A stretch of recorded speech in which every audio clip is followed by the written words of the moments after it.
In the early decades of filmmaking, very few considered that films could have a documentary or artistic value, and that it would be worth preserving them for future generations. Each of these early films had only a few prints made, and these rapidly disintegrated in the course of use. Right up until 1951, motion pictures were recorded on nitrocellulose film stock, which gave an incomparably beautiful and detailed picture, but, on the other hand, is extremely fragile as well as highly flammable. It can even ignite at 38 degrees, and it cannot be extinguished with water. Tragic cinema and storeroom fires were common internationally in the era of silent motion pictures. In the 1920s, there is even newsreel footage of an explosion and fire at a film warehouse in Budapest. The cinema fire in Solt claimed several lives. For many years, the raw material was considered more valuable than the pictures recorded on it. The fact is, in the world before plastic, numerous objects were made of celluloid. Shrewd entrepreneurs washed the emulsion off the film strips, and by mixing the cellulose with other materials, they were able to reuse it to make nail polish, heels, lining material, spectacle frames, and even dolls. If more nitrate than necessary remained in the mix, there were occurrences of combs or hairbrushes bursting into flame while being used. Furthermore, it was very profitable to extract the silver from the emulsion washed off the film. 1 ton of nitrate film produced 3.5 kilograms of silver. Therefore, it is no surprise that the film recycling trade boomed. In Hungary during the silent movie era, 200 tons of used film was disposed of each year, which is about the entire stock of surviving nitrate films held by the archive today.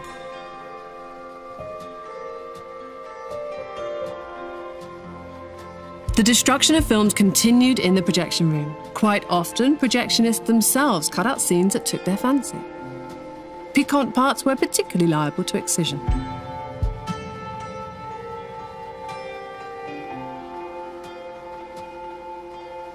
1930 heralded the era of sound films, and parallel with this, it marked the death knell for silent films that overnight was seen as obsolete.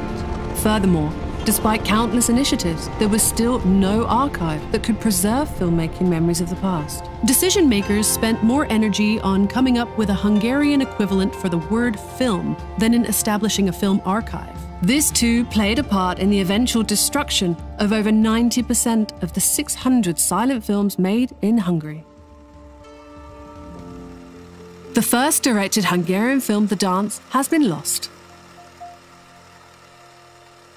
Only fragments remain of the first global success of Hungarian filmmaking, The Yellow Fowl, shot in Cluj-Napoca. It is a Hungarian folk stage play that in 1914 was acclaimed on 5 continents, even making it to Japan.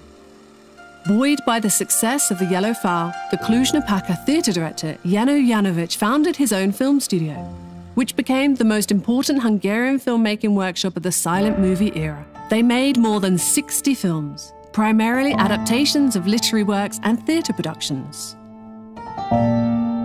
Several world-renowned directors launched their careers here, for example Michael Curtiz and Sir Alexander Korda, whose early works have almost without exception been lost, including Borrowed Babies, Lord Mickey, White Stork Caliph, or the forerunner of romantic comedies, The Tales of the Typewriter.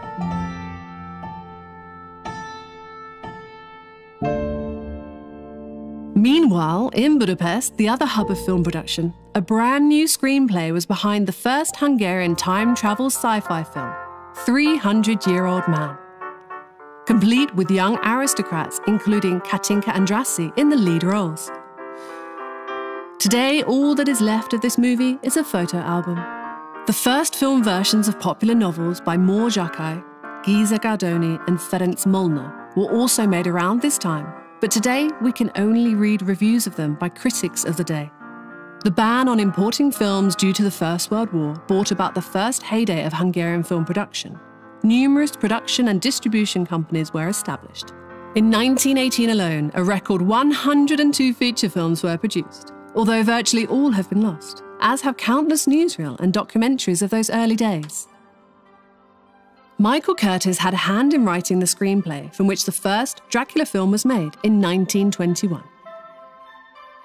Thus, one can say not only that Bela Lugosi, the world's most famous Dracula, is of Hungarian origin, but so too is the very first film version of the romantic vampire tale. We haven't given up hope that it will rise one day. Just like the early films shot in Hungary featuring Hungarian-born international stars Vilma Banki, Laia Deputy and Victor Varconi. Revolutions, political and social transformations that followed in the wake of the First World War, not to mention the financial crash, all fundamentally reshaped the conditions of film production, with fewer films being made each year. The Golden Age was followed by 7 lean years in the 1920s. Many of the most talented artists left the country in successive waves of emigration, pursuing careers in Vienna, Berlin, and Hollywood.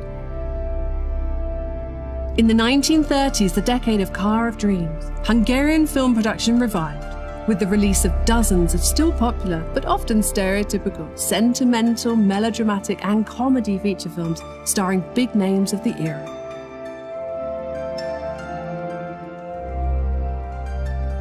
Then changing ideological and propaganda aspects served to play a part in ruining cinema once again. The impact of the anti-Jewish laws was to exclude hundreds of film artists and specialists from the industry and silver screen, while in 1945, works classified as fascist were banned because of the topic of the film, or were perceived or genuine political orientation of the actors appearing in them. A total of 109 films were added to the banned list, of which 10 were destroyed, and many others only survived in fragmentary form. Innocent productions such as the 1938 operetta version of John found themselves under fire for political considerations. At the time of its release, all artists of Jewish heritage were removed from the credits, whereas in 1945 it was banned as a film of fascist nature because one of its players, Ferenc Kish, had earlier been chairman of the film chamber, overseeing the change of guard in the movie profession. It is a sheer miracle that the film itself survived. Works of the Hungarian Film Office were not so lucky. During the Second World War, films were removed from the front and stacked in the wine cellars near the capital. This decision proved to be fatal. The reels exploded, and the negatives of several thousand documentaries perished. According to eyewitnesses, many prints that survived the siege of Budapest were burnt in the courtyard of the film studio in 1946.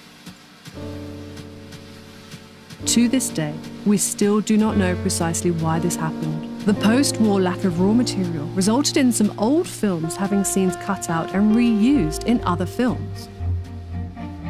Due to all these factors, there are significant gaps in the records of the talkies era too. For example, Martin Coletti's Barbara in America, which was in fact shot in New York, has been lost.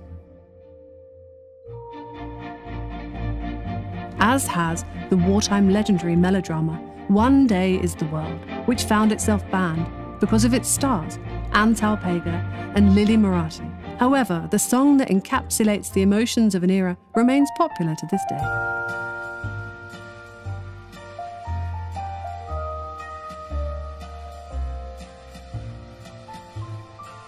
The first sound film to feature Sari Fadak, Miss Isa, in which she morphs from a rural schoolteacher to Parisian singer, has gone. Only fragments remain of the You Are the Song, which transformed the young opera singer János Sadi into an idol. The appearance of fireproof plastic-based films sparked a new wave of destruction.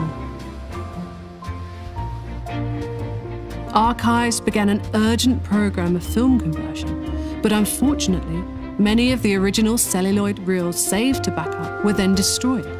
Much was lost in the course of mass-scale, high-speed film conversion. Not to mention that the quality of these copies cannot be compared to the original. But despite all this, is there still hope that lost films will one day come to life? Hungarian films were distributed across the world from the 1910s onward, so there is a real chance that many might turn up in foreign archives or bequests. Of course, this is a race against time, since without proper storage, nitrate-based stock degrades and will eventually be destroyed. But all is not lost. Modern digital technologies, databases, AI, and face recognition software are ever more effective in helping identify fragments of film reel. In the interest of a common goal, broad international collaboration has been established between film archives around the globe. In 1957, there were just 12 Hungarian silent feature films in the collection of the Film Archive. Today, there are nearly 70. Every single frame of silent films is valuable. The shortest fragment in our collection comprises just 22 frames of glass eye. Yet for us, they are still important because they show a youthful Gyula Csortos. It is almost miraculous when a film turns up. And we hope to experience many more such miracles.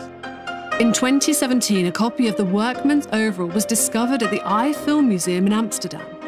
Today, after restoration, it glows in all its original glory. This year, a part of One with One was returned to Hungary by the Film Archive in Prague. It was identified from a shot featuring Parliament in the background. The only known copy of the mystical drama After Death is preserved in the Royal Film Archive of Belgium, and this too may soon become available to the general public. To facilitate research, we constantly update the list of the most sought-after Hungarian feature films and documentaries.